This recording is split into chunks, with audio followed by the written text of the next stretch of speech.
라는 것처럼 지난 시간에 뭐에 대해서 공부했죠? 기억나십니까? 혹시? 안식에 대해서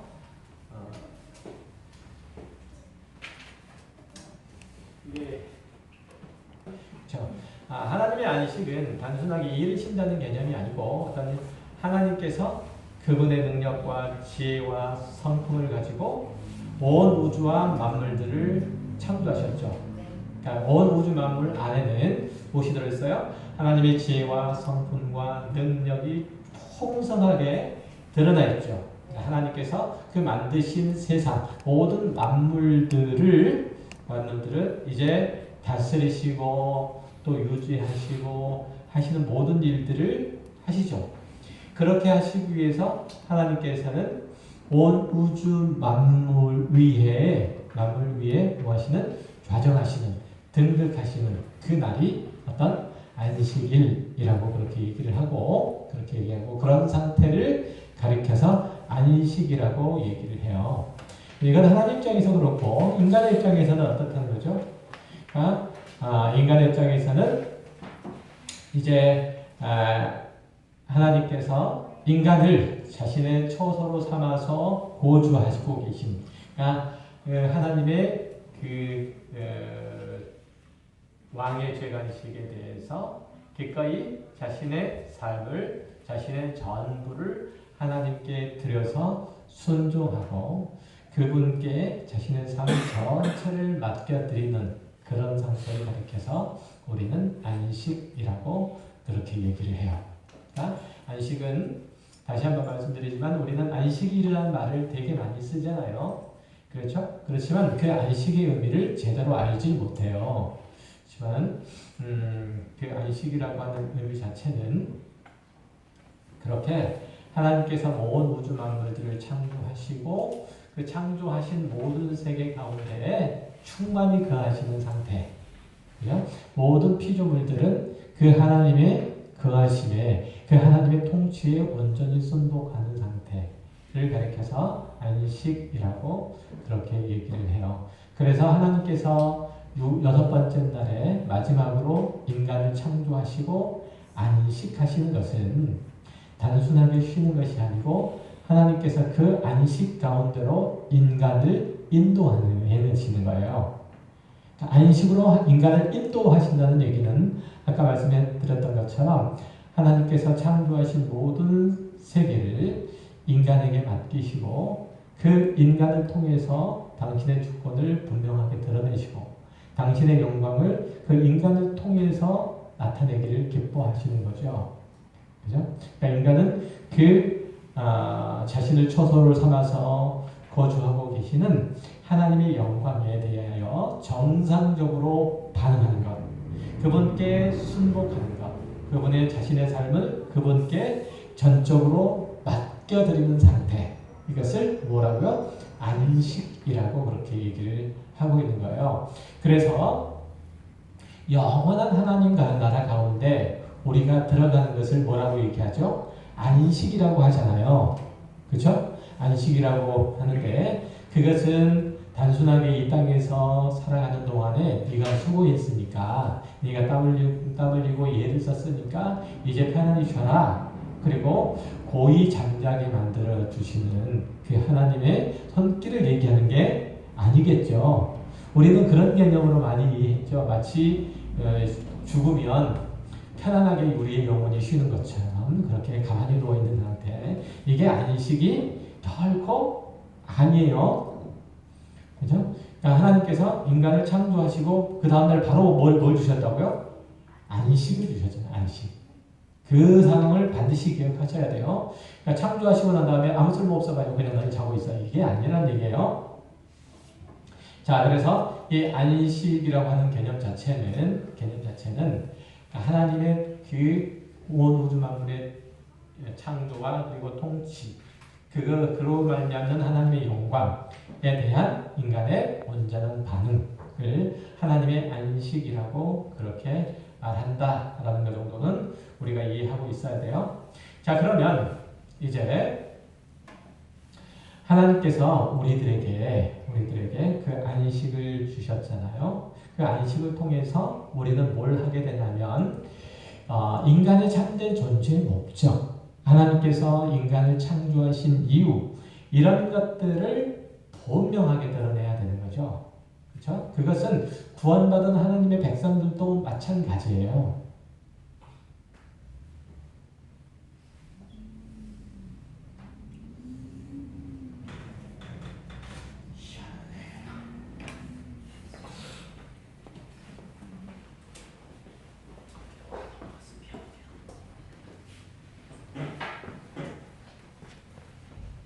적은 바로 우리가 하나님 안에서 참된 안식을 누리기 위해서 하나님께서 우리 인간을 창조하셨다는 것.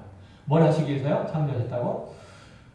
하나님께서 당신 안에서, 하나님 안에서 우리에게 참된 안식을 허락하기 위해서 하나님께서 인간을 창조하셨어요. 이해되세요? 확 와닿으세요? 잘 안 와닿죠? 왜냐하면 그 안식이라고 하는 그 개념 자체가 와닿게 우리가 기존의 안식, 그러면 우리가 죽으면 편안히 쉬는 거, 이렇게 생각하고 있어서 그래요. 논다는 개념 아니에요. 절대 논다는 건 개념이 아니에요. 그래서 우리가 흔히 주일날을 안식이라고 하고, 안식일을 통해서 이스라엘 백성들도 그렇고 주일날을 통해서 우리들도 마찬가지고 뭘 하죠? 예배하잖아요. 예배라는 게 뭐죠? 하나님은 나의 주권자이십니다. 하나님은 나의 통치자이십니다. 하나님은 나의 생명이시고 복이시고 하나님은 나의 영광이십니다. 이런 얘기잖아요. 하나님 없이는 나는 존재할 수도 없고 그 존재의 가치와 의미를 전혀 깨달을 수 없습니다라는 얘기잖아요. 하나님께서 나를 붙들고 계시기 때문에, 하나님께서 나를 인도하시기 때문에 비로소 나는 나다운 하나님께서 지으신 인간다운 모습을 비로소 할 수 있습니다. 오늘 예배를 통해서 그 하나님의 주권, 하나님의 통치를 찬양하고 거기에 기꺼이 순복합니다 라는 거잖아요. 그러니까 하나님께서 나에게 주신 이 말씀을 통해서 나는 그 말씀을 붙잡고 일주일 동안 살아가면서 이 말씀의 통치에 굴복하기를 원합니다 라는 그런 의미로서 오늘 말씀을 듣잖아요. 그러니까 주일날 예배에 말씀 시간을 많이 할애해서 우리가 말씀을 듣는 이유는 바로 그거예요. 뭐라고 해서 하나님께서 이 성경을 통해서 우리를 다스리시고 통치하시기를 원하시는 그 통치를 따라 내가 기꺼이 순복하겠다는 그런 의미에서 예배 시간에 반 이상을 할애해서 말씀을 듣잖아요. 그러니까 말씀을 듣는 것은 하나님을 예배하는 행위일까요? 아닐까요? 하나님을 예배하는 행위의 굉장히 중요한 부분이에요. 그래서 내가 하나님의 말씀을 알아야 주권에 순복을 하죠. 그렇죠? 그러니까 그런 의미에서는 굉장히 중요한 거라고 하는 거죠. 자, 그렇다면 우리가 구원받은 하나님의 백성으로서 이제 그 하나님의 안식 가운데 들어가는 것, 그것은 하나님의 형상을 회복하는 일들이 되겠죠. 구원받은 성도라면. 제가 말씀하는 것들 중에서 말씀드리는 것들, 주일날 오전 예배 시간에도 그렇고 그 다음에 평상시에도 그렇고 제가 굉장히 많이 쓰는 단어가 어떤 단어인 줄 아세요? 보통 굉장히 많이 쓰는 단어가 하나님 나라라는 나라라는 개념을 되게 많이 써요. 그죠? 하나님의 통치, 하나님의 주권 이런 얘기도 많이 쓰고요. 그 다음에 하나님의 형상이라는 단어들도 굉장히 많이 써요. 아시죠? 이런 거 굉장히 많이 쓰는데요. 그러니까 하나님의 나라는 하나님의 통치, 하나님의 주권이라고 하는 것과 굉장히 많이 비슷해요. 우리가 말씀드렸지만 나라, 국가는 뭐가 있어야 되죠? 국가로 성립되려면 뭐가 있어야 돼요? 주권이 있어야 돼요. 주권. 가장 먼저는 주권이 있어요. 주권. 대한민국에 주권이 있잖아요. 주권 누구에게 있습니까? 국민에게 있잖아요. 주권이 있고 뭐가 있어야 돼요? 영토가 있어야 돼요. 그리고 국민이 있어야 되잖아요. 국가의 3대 요소예요. 그러니까 하나님의 나라도 역시 마찬가지로 이 세계가 다 만족이 되는 거예요. 하나님의 나라도. 그렇죠? 하나님의 나라는 주권이 반드시 있어요. 주인된 권리. 누구에게 있어요? 하나님께 있죠. 하나님께 있어요. 하나님의 나라 영토 있어요, 없어요? 있죠? 있죠. 그러면 지금 우리 안에 하나님의 나라가 있을까요? 없을까요? 그럼 지금 우리는 어디에 살아요? 대한민국이라는 영토에 살잖아요. 영토에 사는데 이 대한민국이라는 영토는 하나님의 나라일까요? 아닐까요?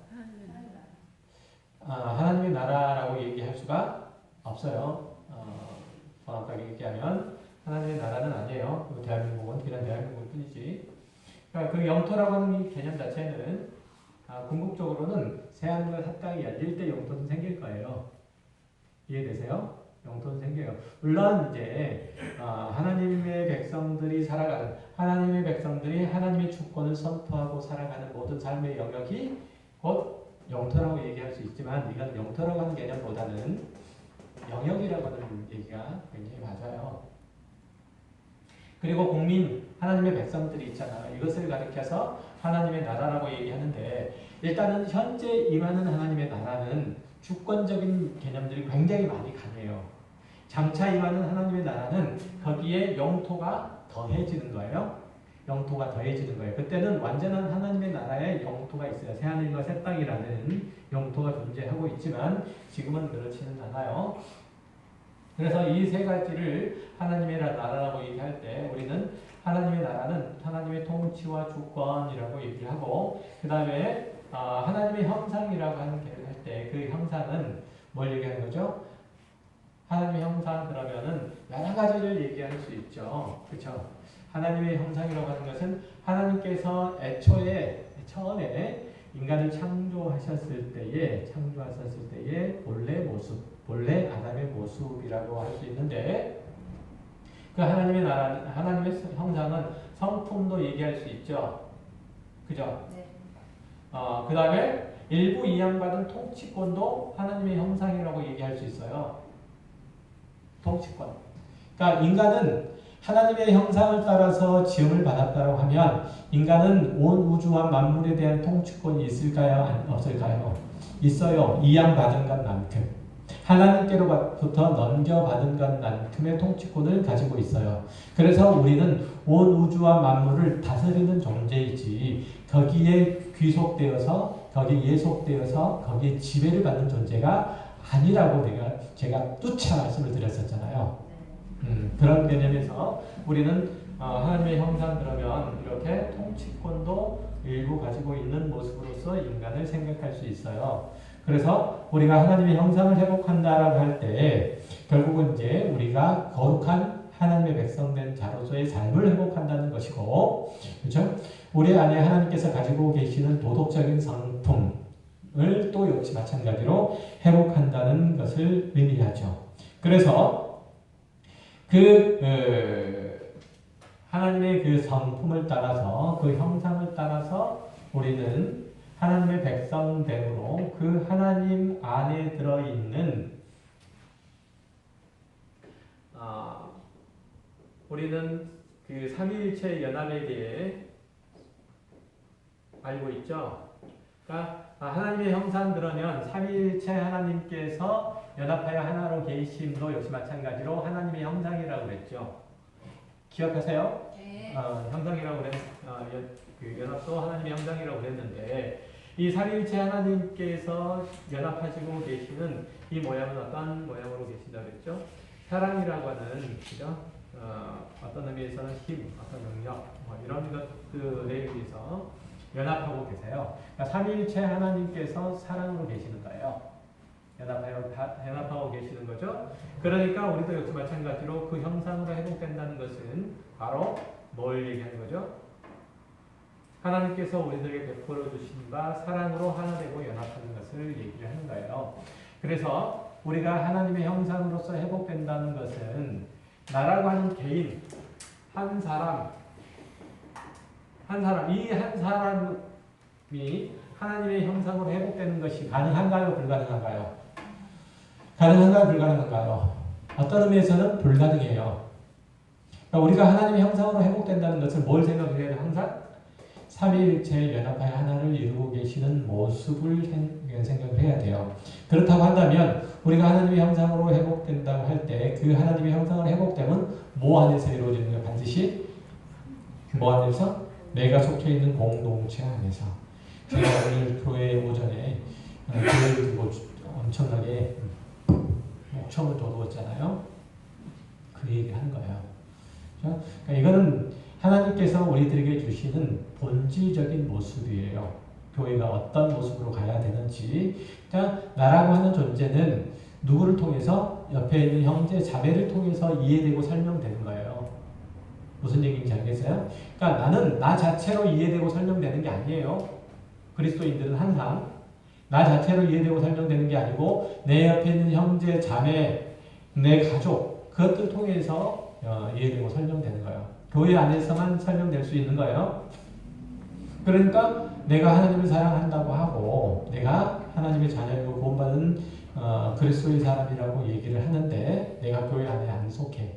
주의 공동체 안에 속하지 않고 또 주의 공동체 안에서 성도들을 사랑하고 섬기는 일들을 함께 하지 않는다면 그는 구원받은 하나님의 백성, 하나님의 형상으로 새로워지고 있는 존재라고 얘기할 수 있나요? 없나요? 없어요. 그런 의미에서. 그렇죠? 이해되셨죠? 굉장히 중요한 얘기예요. 자, 그러면 이제 창세기가 이제 구약을 거쳐서 신약에 이르기까지 어떻게 이제 흘러가고 있는지 간략하게 이제 설명을 해드릴게요. 자, 저녁에서 아침으로 보통은 흘러간다고 그랬었죠. 기억하시죠?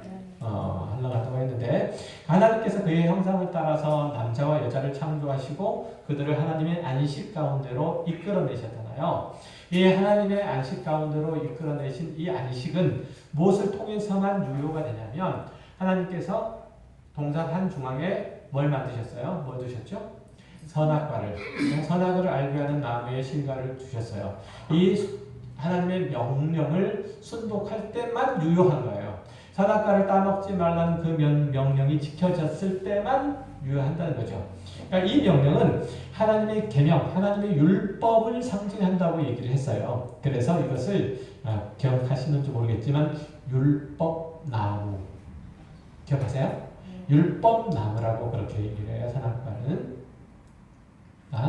하나님께서 이 선악과는 왜 만드셨어요? 하나님께서 선악과를 왜 만드셨어요?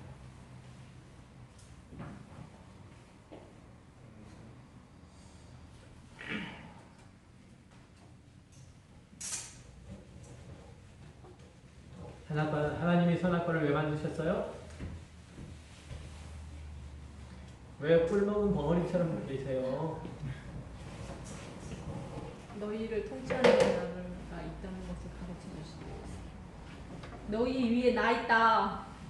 그렇죠. 그게 간단하게 얘기하면 그 얘기잖아요. 그러니까 하나님께서 선악과를 두셔서 이렇게 동산을 두시고 여기에 선악과를 쫙 두셨어요. 제가 그림을 워낙 잘 그려가지고 이게 선악과라고 칩시다. 선악을 알게 하는 나무의 실과를 주셨는데 이 선악을 알게 하는 나무가 중요한 게 아니고 그 실과가 중요한 게 아니고 이 선악을 알게 하는 나무를 두시고 이걸 따먹지 마라고 했던 이 명령의 주권자, 명령권자가 중요해요.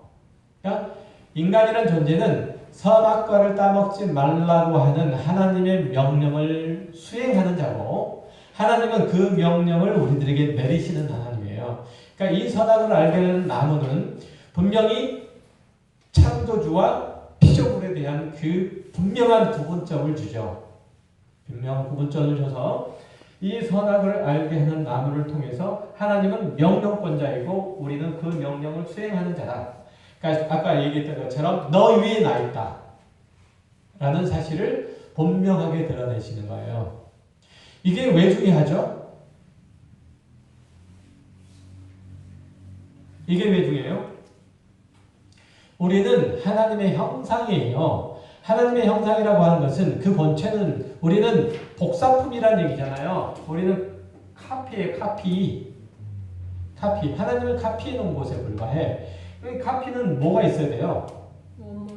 원본이 있어야 되잖아요. 오리지널이 있어야 되잖아요. 오리지널. 우리는 듀플리케이트, 복사본에 불과해요. 그죠? 그러니까 카피니까 원본이 없으면 전혀 의미가 없는 거예요. 하나님께서 우리를 카피본 하나님의 형상으로 만드셨어요. 그러면 그 모든 생명은 어디서 나와요? 생명은 어디서 나와요? 원본에서 나오는 거잖아요. 그 가치는 어디서 나와요? 원본에서 나와요. 우리는 부분이니까, 복사본이니까 그 생명과 그 모든 가치와 이유와 존재 이유와 목적들은 전부 다 원본에서 나오는 거예요. 근데 이 카피본이 원본을 무시하면 어떻게 돼요? 이 카피본 자체가 의미가 없잖아요.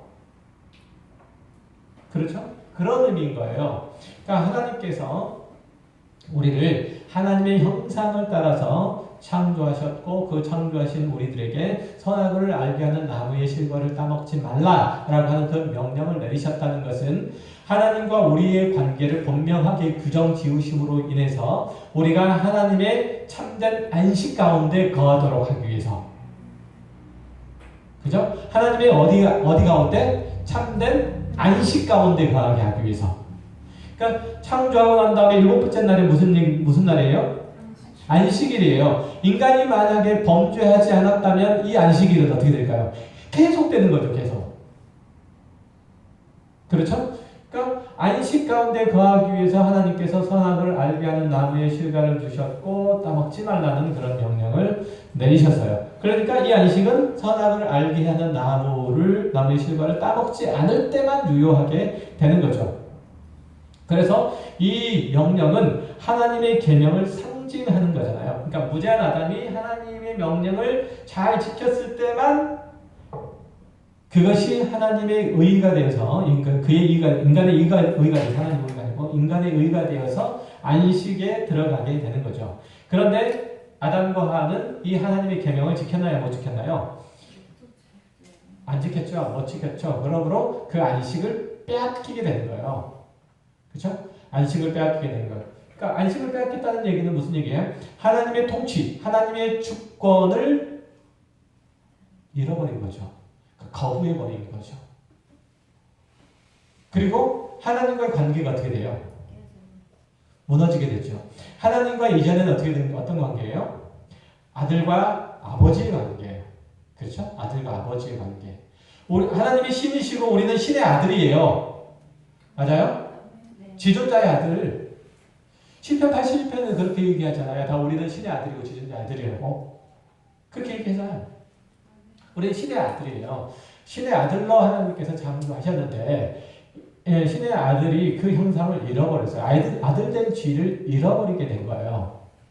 그렇게 되므로 이제 하나님의 안식을 빼앗기게 되는 거죠. 그래서 이 안식이라고 하는 것은 그 자체는 어떨 때만 인간의 힘으로 절대 가질 수 없다는 것을 또한 얘기를 하고 있는 거예요.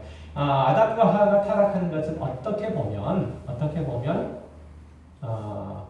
조금 위험한 발언이기는 하지만 당연한 어떤 결과, 규칙일 수도 있어요. 그러니까 인간이라는 존재는 하나님의 은혜 없이는 단 한순간도 살아갈 수 없는 존재라고 하는 사실들을 무엇을 통해서 다시 한번 확인하는 거죠? 이 선악을 알게 하는 나무의 실과를 따먹음으로써 다시 한번 확인하게 되는 거예요. 이해되셨죠? 그래서 이 인간이 실패한 선악을 알게 하는 나무를 시험하는 이 시험을 하나님의 그리스도이신 예수께서 오셔서 통과해내시고 그 시험 결과를 하나님의 백성들, 그 안에 있는 백성들에게 전가시켜 주심으로써 그 백성들이 참된 안식 가운데로 들어오게 하시는 거죠. 이해되셨나요? 그게 뭐 안에 있어요? 생명나무 안에 있어요. 생명나무 안에 있어요. 그 부분 선악과와 생명나무의 관계는 제가 다음 시간 좀 될 때 확실하게 좀 정리를 해드릴게요.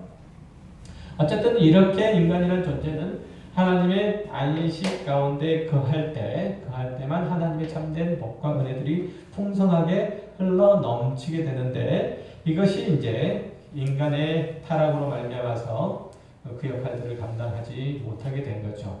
그러니까 하나님께서 이 감당하지 못한 하나님의 그 명령들을 대신 수행하기 위해서 하나님께서는 이제 두 번째 아담을 보내주셨잖아요. 그렇죠? 안 그래요?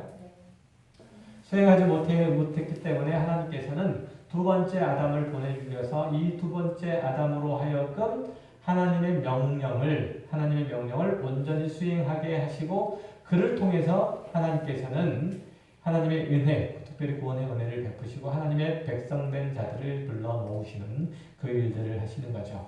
그래서 이 첫 번째 언약은 어디에서 이루어졌죠? 어디에서 이루어졌어요? 에덴이라고 하는 동산에서 이루어졌어요. 기억하시죠?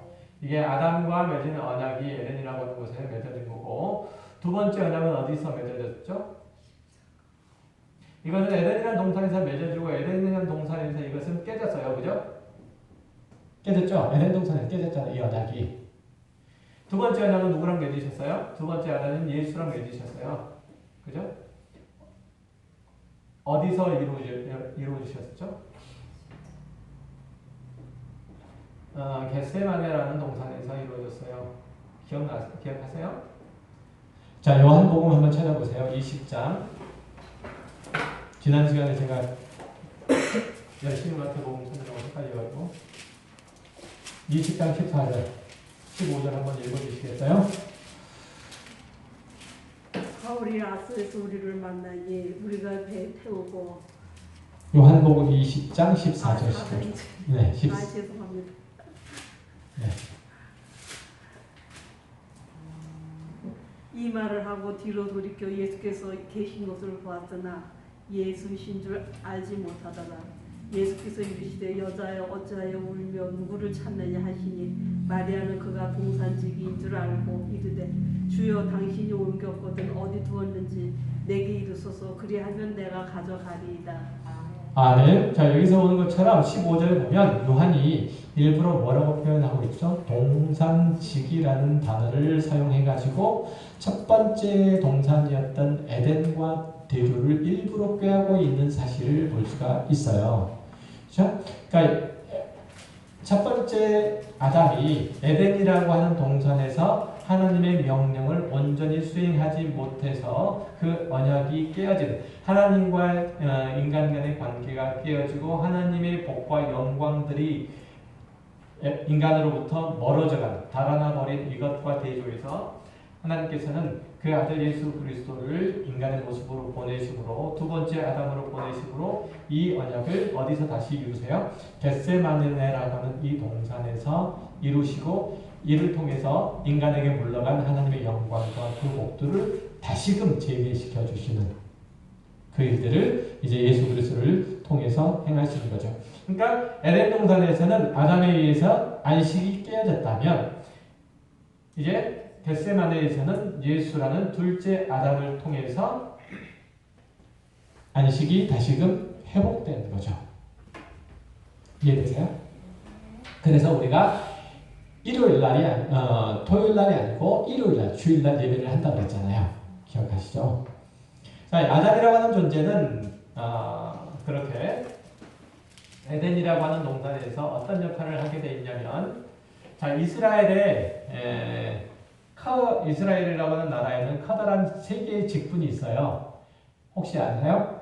이스라엘 나라는 세 개의 직분이 중요한 직분이 있어요. 하나는 왕일 테고, 하나는 선지자일 테고, 또 다른 하나는 제사장.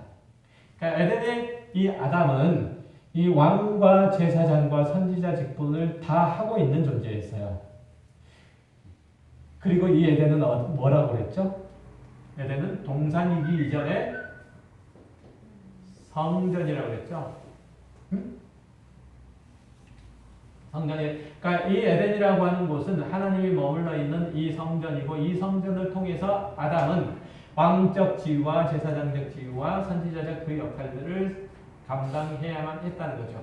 그런데 이 아담은 이 성전에서 이 역할들을 하는데 실패한 거죠. 그러나 예수께서는 바로 이 역할들을 다 해내신 거예요. 그러니까 마태복음에서 보면 예수님께서 누구신지에 대해서, 또 누가복음도 마찬가지로 마가복음도 마찬가지로 이 공관복음에서는 예수님이 누구신지에 대해서 설명을 하고 있는데, 이 복음서들에서 설명하고 있는 예수 그리스도의 그 직분은 분명하게 얘기하기를 왕, 그죠? 선지자, 제사장, 뭐 이런 얘기들을 꾸준히 하고 있거든요. 그러니까 예수님께서 첫째 아담의 그 역할들을 대신 받아서 이 두 번째 아담으로서 그 역할들을 하고 있다는 사실, 그가 이제 이 모든 성공을 이루어내신다는 사실들을 얘기를 하고 있는 거예요.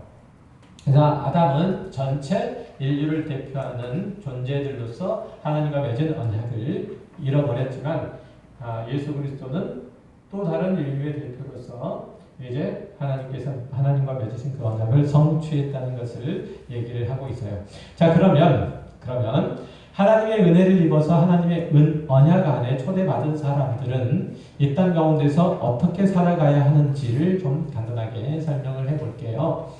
좀 시간이 지났지만 여기까지만 하고 그만둘게요. 창세기 4장 5장에 보면, 특별히 5장에 보면 계보가 나와요. 계보. 그죠? 4장과 5장의 계보가 나오는데 5장에는 누구의 계보? 아담의 계보가 나와요. 그렇죠? 아담의 족보가 나오는데 이 족보를 특별히 뭐라고 별명하죠? 죽음의 족보라고 얘기를 해요.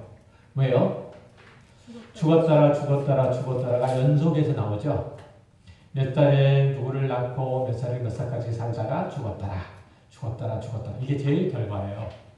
어쨌든 이 죽음의 족보라고 하는데 그 전에 4장에 보면 가인의 족보, 가인의 후손에 대해서 좀 얘기가 나오고, 그리고 5장에서 이제 아담의 계보를 기록하고 있죠. 그리고 이제 이 계보, 5장에 나타난 이 계보가 어디로 이어지냐면 6장에 노아의 홍수하고 이어져요. 그렇죠? 노아의 홍수하고 그렇게 연결되는데, 이 노아라고 하는 사람의 이름, 뜻이 뭔 줄 아세요? 노아라는 사람의 이름 뜻, 안식. 놀랍죠?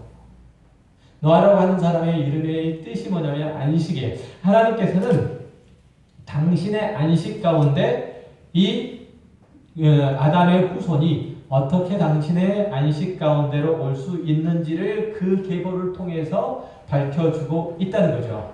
그러니까 그 계보를 통해서 보면 가인의 후손에도 누가 있어요? 에녹이 있어요. 혹시 아세요? 가인의 후손에도 에녹이 있어요. 누구죠? 가인의 후손 중에 아들이에요, 손자요, 아니면 증손자요, 누구예요? 손자인가? 가인의 아들 아니에요? 아들. 그죠? 가인 다음에 누구? 에녹. 그렇게 끌고 가죠. 그러니까 이 에녹이 있고, 아담의 후손 중에서도 에녹이 있어요. 우리는 누구를 알고 있냐면 아담의 후손, 셋의 후손으로서의, 그죠? 세 번째 아들 가인과 아벨과 셋이잖아요. 이 셋의 후손 에녹을 알고 있어. 이 에녹이라는 사람은 어떤 사람이에요? 죽음을 맛보지 않고 그저 하늘로 올라간 사람. 기억하시나요? 그러니까 이 사람인데 우리는 이 사람을 알고 있어요. 근데 이 에녹이라고 하는 그 이름의 의미가 뭔 줄 아세요? 봉헌된이라는 의미예요. 헌신된, 봉헌된 이라는 그런 의미예요. 그런데 이 아담의 7도손 에녹의 아들의 이름이 뭐냐면 누구죠? 무두셀라. 기억하시죠? 무두셀라 어떤 사람으로 기억하고 계세요? 제일 오래 사는 사람. 969세. 그죠? 969세. 맞아요? 맞죠? 969세. 이 인류상 가장 오래 산 사람이 무두셀라라고 하는 사람인데, 이 사람의 이름의 뜻이 뭐냐면 이 사람이 죽으면 심판이 임한다는 그런 의미예요. 무두셀라가 몇 살의 아들을 낳았는지 보세요. 187. 한번 보세요. 100 몇 세? 저도 잘 기억 못해요. 187. 187세에 누굴 낳았어요? 라멕을 낳았어요. 라멕은 가인의 아들 라멕의 후손 라멕이 아니에요. 라멕이 또 두 사람이 있어요. 4장에 나오는 라멕이, 창세기 4장에 나오는 라멕이 있고, 여기 나와 있는 창세기 5장 말에 나와 있는 라멕이 있어요. 두 사람이 다 서로 다른 사람이에요. 그러니까 이 라멕을 187세에 에녹이 무두셀라가 낳고, 그 다음에 또 라멕은 180세의 아들 낳고 182세. 180세 그죠? 182세 누굴 낳았어요? 노아를 낳았어요. 그러니까 라멕은 노아의 아버지예요. 다음에는 몇 세? 다음에 몇 세? 369세. 369년이잖아요. 그죠? 369년. 노아가 몇 살 때 홍수가 났나요? 600세. 600세. 더하면 몇 세? 969. 모두셀라가 몇 살 살았다고요? 모두셀라가 969세. 그러니까 969, 187 더하기 182 더하기 600 더하면은 969잖아요. 그러니까 모두셀라가 죽은 바로 그 해 노아 홍수가 난 거예요. 그러니까 네가 죽으면 하나님의 심판이 이제 말 그대로 되는 거예요.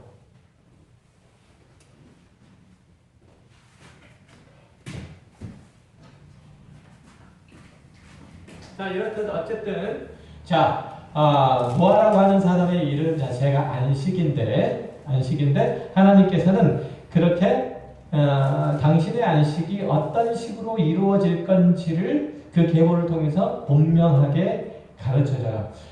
노아를 통해서 주시는 하나님의 안식은 뭘로 이루어지는 거죠? 어떤 식으로 이루어져요? 인간의 의로 이루어지나요? 아니면 하나님의 은혜로 이루어지나요? 둘 중에 하나. 1번, 2번. 2번을 꼽을 수가 없네. 이렇게 되니까. 2번으로 이루어지는 거예요. 하나님의 은혜로 이루어지는 거예요. 그러니까 하나님께서 노아와 그의 자녀들을 노아의 방주 안으로 들이시고 동물들을 들이시고 하시는 일련의 이 과정들, 심판하시고 구원하시는 이 과정들이 뭐로 이루어진 거죠? 은혜예요, 은혜. 그죠? 하나님의 은혜로 이루어지는 거예요. 그러니까 하나님께서 노아를 통해서 주시는 안식이라고 하는 것이 뭘로만 통해서 이루어진다고? 은혜를 통해서만 이루어진다는 것을 볼 수 있죠. 하나님께서 이 처음 창조하셨을 때에 이 아담에게 뭘 주셨죠? 율법나무를 율법나무를 주셨어요. 이 율법나무에 통해서 명령하시는 그 명령을 지키면 인간은 뭘 이룬다고요? 하나님의 안식 안에 영원히 거한다고요. 그다음 이걸 지켰어요? 못 지켰어요? 못 지켰어요. 그래서 하나님께서 뭘 주셨어요? 인간의 행위가 아닌 하나님의 은혜를 통해서 이 하나님의 안식을 우리들에게 주시겠다는 사실을 뭘 통해서? 노아의 홍수와 방주를 통해서 보여주고 계시는 거예요. 그죠? 그걸 기억하시고요. 이렇게 이제 가인의 후손에도 에녹이라는 존재가 있고, 그리고 아담의 후손에도 에녹이라고 하는 존재가 있는데, 이 에녹이라고 하는 그 이름이 봉헌던이라는 그런 의미. 그래서 가인이 하나님으로부터 쫓겨남을 받아서 제일 먼저 지은 게 뭐예요? 성을 졌잖아요. 그 성의 이름이 뭐죠? 에녹성이에요. 봉헌됨이라는 그런 의미를 가지고 있는 에녹성이에요. 누구에게 봉헌된 건가요? 봉헌됐는데 누구에게 봉헌됐어요? 이 에녹성. 가인이 지은 에녹성은 누구에게 봉헌됐을까요? 자기를 위하여 졌어요. 그쵸? 그러니까 누구에게 봉헌됐어요? 자기에게. 그렇게 자기에게 봉헌된 에녹성의 결과와, 그리고 이제 아담의 7대 손 에녹. 그죠? 에녹은 역시 마찬가지로 봉헌된 존재예요. 누구에게 봉헌된 존재예요? 하나님께 대하여 봉헌된 존재예요. 그 결과가 어떻게 되죠? 죽음을 보지 않고 하늘에 오르다. 하나님의 나옵니다. 그러니까 우리라고 하는 존재는 누구에게 봉헌되어야 된다는 거예요. 결국은 하나님께 봉헌돼야만 우리라는 존재는 참된 가치와 참된 생명을 취할 수 있다는 사실을 이 에녹이라고 하는 이름을 통해서도 충분히 보여주는 거죠. 그래서 어쨌든 에녹은 그의 아들 이름을 무두셀라라고 하는 이름을 짓고, 이 사람이 이 아들이 죽으면 하나님의 심판이 임할 거야 라고 그렇게 그 인간의 힘을 믿고 그것을 따르는 사람들에 대한 경고를 담아내고 있는 거죠. 그렇죠? 그러니까 이 무두셀라는 홍수를 보고 죽었나요? 못 보고 죽었나요? 보고 죽었나요? 못 보고 죽었나요? 같은 해에 죽었어요. 같은 해에 죽었는데 보고 죽었을까요? 못 보고 죽었을까요? 못 보고 죽어야 맞잖아요. 보고 죽으면 안 되지. 이 사람이 죽으면 심판이 임하는데 죽기 전에 심판이 임하고 죽으면 안 되잖아요. 그러니까 이 무두셀라가 죽고 난 다음에 그 해에 아담이 600세 되는 해에 아담이 아니고 노아가 600세 되는 해에 홍수가 임했는데, 하나님께서 이 홍수가 임하기 전에 몇 년 동안에 120년 동안의 유예 기간을 두셨어요. 120년 동안 홍수 그 방주를 짓도록 그렇게 하셨다라고 하잖아요. 그거는 이제 성경의 얘기들과 조금 이제 거리가 좀 있는데 어쨌든 120년이라고 하는 유예 기간들을 통해서 인간이 돌이킬 만한 기회들을 주세요. 그러나 인간은 그 하나님의 부르심에 그 소리를 듣지 아니하고 자기 뜻대로 살아가는 일들을 거듭해 가죠. 그리고 거듭 이제 하나님의 그 주권에 대해서 대항하는 일들을 벌이게 되죠. 그 말로가 뭐로 나타나는 거예요? 하나님의 홍수 심판으로 나타나는 거예요. 자,